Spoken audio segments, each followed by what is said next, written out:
I have a big smelly problem. No, it's not me, it's this. It smells rancid. Let me paint a picture for you. You get to the gym and you're gonna treat yourself to a little time in the steam room. So close your eyes and just visualize this for a second. You walk to the back of the locker room and open up that big wooden door. You can feel the heat coming from within, steam seeping into your every pore. The subtle hint of some essential oil. Is it eucalyptus? You're not quite sure. As you begin to sweat, it feels good, permeating your skin. It's clearing out your sinuses. You're sinking deeper and deeper into a nice relaxation. And then another guest comes into the room. That's okay, you can share the space with someone else. You're not greedy. You can't see through the thick steam, but you can hear him grunting as he sits down. Well, ladies and gentlemen, let me introduce you to Tom. Tom just came into your steam room after hitting his favorite Mexican buffet. He loads every single plate he gets sky high with sour cream and cheese. But there's a problem. You see, Tom is lactose intolerant. Now his stomach is fighting World War III against the invading lactose, and you're right in the line of fire. You hear the first sound. What was that? Then you hear the second, confirming your suspicion. A fart. But not just any fart. This is an aged fart developed through the rigors of all-you-can-eat Mexican food. And Tom got his money's worth. Now you're gonna be a casualty of the war going on inside of his gut. You fight to escape, but you can't find the exit through the thick steam. Fart after fart permeates your nose. He just won't stop. Is there no end? It's the worst thing you've ever smelled. Until, what is that? You feel the handle to the door. You push it open and burst through, taking your first gasp of fresh air just before you lost consciousness. You thought you might be a goner, but not today, because you, my friend, you are a fighter. That might be a little dramatic, but that's basically what this gray water tank smells like. It smells like some dude's farts. So we're gonna fix it. It would be cool if I could just like rip this thing out, throw a new tank in there, and the problem would be fixed.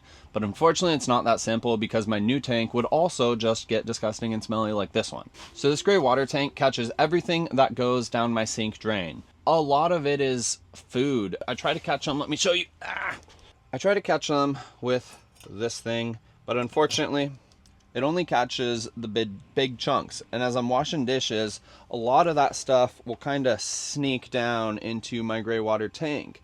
Now what happens is that food sits in there, it mixes up with water. Some soap is going in there, so I like to think that that helps the fight a bit.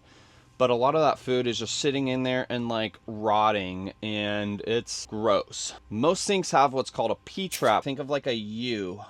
There's a little bit of water that sits in the bottom of the U, and that water prevents any gas coming from, you know, things like a disgusting gray water tank. That'll trap the smell. The problem is I have to put a little vent hole in my gray water tank because of physics. What does that mean? Well, let me read this. A gray water tank needs a vent so that as water flows in, the displaced air has a way to escape. Without a vent, the air would get trapped, causing slow drainage and airlock issues. The vent lets out air, allowing water to flow in smoothly. Basically, you need a second hole for air to escape the tank as water comes in so it can equalize pressure. Well, that little hole is right here. You can't even see it, it's so tiny, but let me tell you, you can definitely smell it, and it smells atrocious. So today I'm gonna do a little something to hopefully fix this. I have to run into Home Depot, get some stuff, and I have a part of a plan, so we'll be right back with the stuff. Let's go out and walk the streets of your hometown. Let's go back when you carved your name on the street. I'll be a homecoming, homecoming.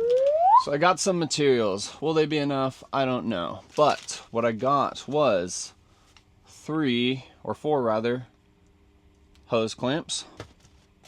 I got this 1/2-inch T, I think just call it like a T or a T splitter maybe, don't know. Then I got this bad boy. It's got a 1/2-inch diameter. Why don't I just pull this stuff out of the plastic to show you? I don't know. It's got a 1/2-inch diameter threaded portion, and then it's got the little barb to go onto the tube, and hopefully Actually, let's just test this right now. Hopefully it's gonna fit right on this guy, and come on. Okay, good. Yeah, it fits, not even a little bit. So disappointed. Okay, so if the 1/2 inch ID doesn't fit this, there's no way that's a 1/4 inch, so it's gotta be 3/8 inch. But while I have this handy barb all handy like, I should test and make sure it fits this tube I got, which, let's go. Cool. So it's gonna fit the tube, so that's good. What's not good is that it doesn't fit this stupid thing. Okay. So you're gonna go back inside. I need to find something with a 1/2 inch barb and a 3/8 MIP, or they call it FIP. I forget what the acronyms are. Sometimes if you can't find the exact piece, like I might not be able to find this piece with a 1/2 inch barb and then the 3/8 internally threaded FIP. And that's when this gets frustrating, because you have to start getting like adapters and connectors, and you have to like hodgepodge this weird amalgamation of plumbing fittings just to fit what should be a pretty simple thing. So back to the depot we go. All right, so I got this adapter piece. So let's see if this does the trick. This is supposed to reduce, basically, or depending which direction, I guess the water is increasing, so increase the size of the fitting from 3/8 to 1/2 inch. So this should fit on here, and it does. Cool, that's good. But will it fit on here? And if it doesn't, then I probably even need a 1/4 inch, but I don't think I need a 1/4 inch. That seems really small for this little spot here, but let's see. Wish me luck. Come on, show me the monies. Yes, it's gonna thread on there. Okay, so I don't want to put it on just like that. I need to use some Teflon tape, so, but that's good. This is good. We might have a bit of success, so let's throw some tape on these.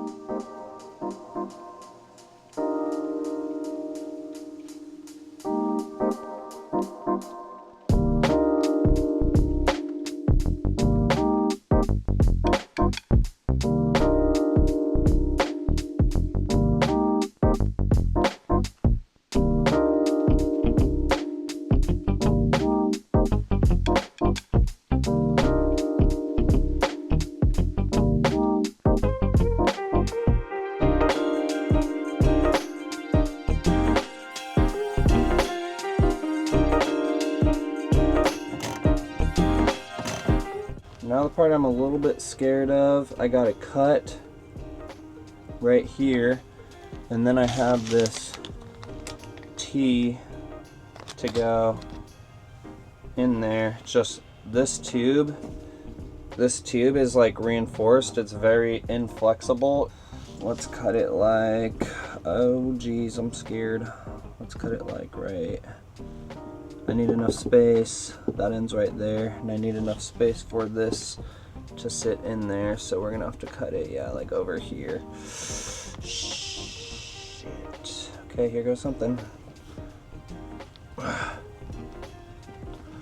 Cut. Damn it.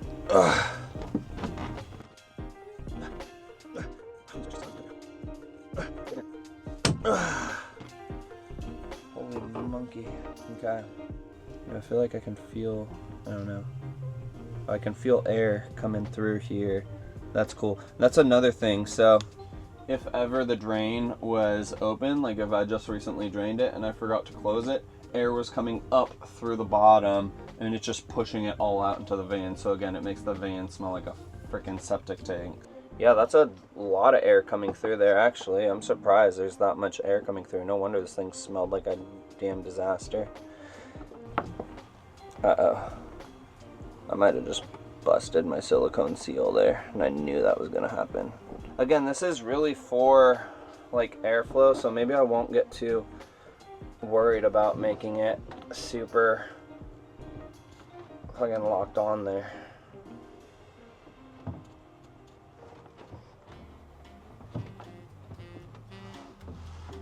Yeah, I don't even think I'm gonna put a hose clamp on that. I might end up having to go to my parents' house to get some more silicone and some more tools, because I don't think this is gonna work so well, Mr. Stark. If I can replace this though with like a more flexible piece of tubing, dude, I'm not gonna be able to get that off of there without tearing this whole thing out. All right, so I don't have the tools that I need to do this. Unfortunately, I thought I did, but it's off to the parents' house to finish this project.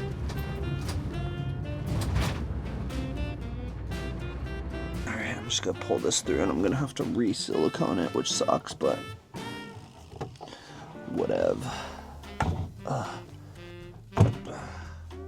So because this is like a piece of braided vinyl, it's when I put the hose clamps on here, it like, I don't think it's gonna show on here, but it really cinches down on there. It makes it a pain for removing this. Last time I had to do it, I had to like slice it off with wire cutters, and it took me, God, it took me probably a freaking hour. I wonder if I could just like drop this right in the hole and then just silicone that, because that'd be kind of cool, but I don't know, it seems kind of loose. I don't really like it. We call that good enough. Now we have a little problem because it's pretty long right over the hole. How do I get the tube to go down in that hole? It doesn't really make sense much, does it? Time to brainstorm. I think I need the flexibility, so I'm gonna have to end up removing that other piece of braided vinyl, which I'm not psyched about. Okay, I have one new idea that might save me from having to cut this off, because again, I just want to reiterate, it is such a pain in the ass to do. Just getting this freaking T out of here is gonna be a pain. Oh, okay, new idea, hear me out. I put this in a little piece of tube on here, then I drop it in the hole, then this part goes into the gray water tank, and this will come into the valve from the top. What do you say about that? So for illustration's sake, I'll put this on here, boom, on this tube. The tube would go in the hole, boom. Then this would go in here, boom. And then this extra tube here would go right on top of that. I think I like this idea. So if this goes on here, conceivably, put this right on here, and let's just cinch it down. We're not gonna crank anything too tight just yet. Okay, pretty snug. We'll go a little bit more snug in a minute, maybe. Now if I were to just drop this right in here, all the way down. Come on, buddy. There we go. And this could feed. I'll only put that as deep as it needs to go. And this could go right in here. I have to do a test and make sure there's nothing leaking here after this. All van projects, they never quite go as like smoothly and simple as you might hope.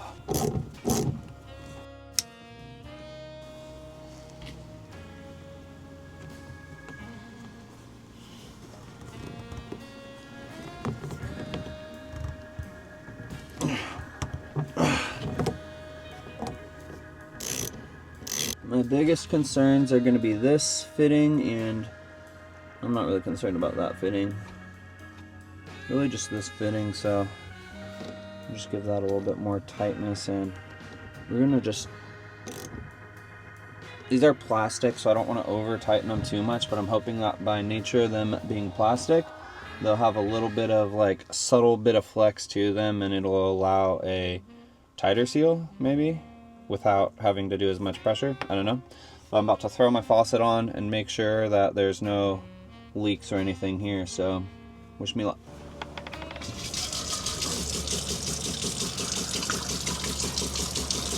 right, let's test if it's leaky. Okay, so you can see the water level right here. Let's see how this performs when I open. No leaks around here, good.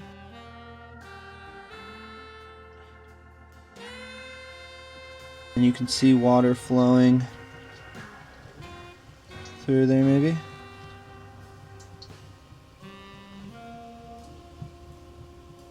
Naturally, there's none up here.